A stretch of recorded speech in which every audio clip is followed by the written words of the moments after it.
I'm a singer and voice teacher with 30daysinger.com, and here are my best tips for tone-deaf singers. Make sure to subscribe and hit the notification bell so you never miss a new video. If you enjoyed this video, click the like button. It'll really help us out. Tone deaf is in quotes because very, very few people are actually tone deaf, meaning they can't discriminate between different pitches. However, I've heard a lot of beginning singers call themselves tone deaf, which is why I'm using that verbiage. I would use tone challenged or pitch challenged. So if you do have a hard time learning melodies or discriminating between pitches, these tips are for you. First, work on matching pitch with a chromatic tuner. You need feedback if you don't have a private teacher who's telling you you're on or you're a little bit flat or a little bit sharp. There are plenty of apps out there. I'll link a few in the video description. You can also use a keyboard or a virtual piano like virtualpiano.net and check your pitch with tuner.ninja.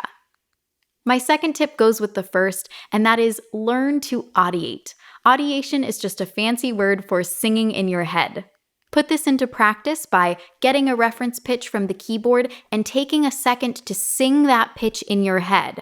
So you get your reference pitch, da, you sing it in your head, and then you hum or sing it aloud.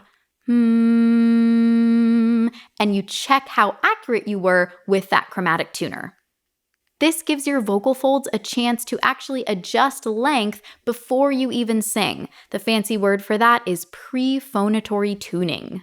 Great singers do this without even thinking about it, but if you're a beginning singer or you struggle with pitch, you'll want to develop this skill a little bit more slowly.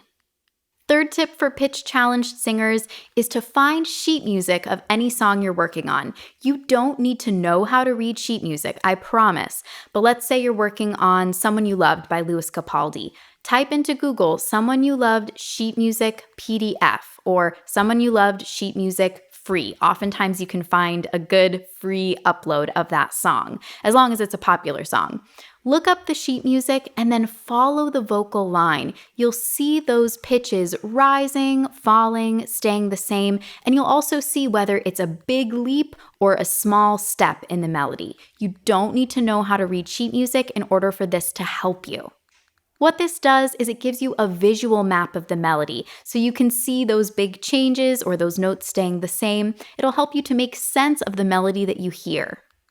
My final tip is to always practice with a track. You might be tempted to sing a cappella, meaning no instruments, nothing supporting you.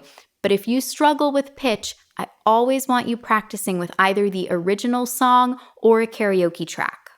Singing with either of those will give you that feedback you need of whether you're in tune or not. If you're just singing a cappella, you don't have that pitch reference or feedback, and you might be singing the melody, changing keys all over the place, singing wrong pitches, and you'll have no way of knowing.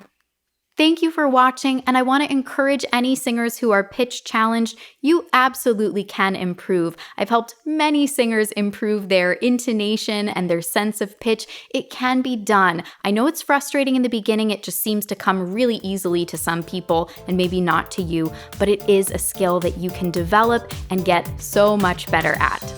What would you like to see more of? Let us know in the comments. Visit 30daysinger.com for easy step-by-step singing lessons.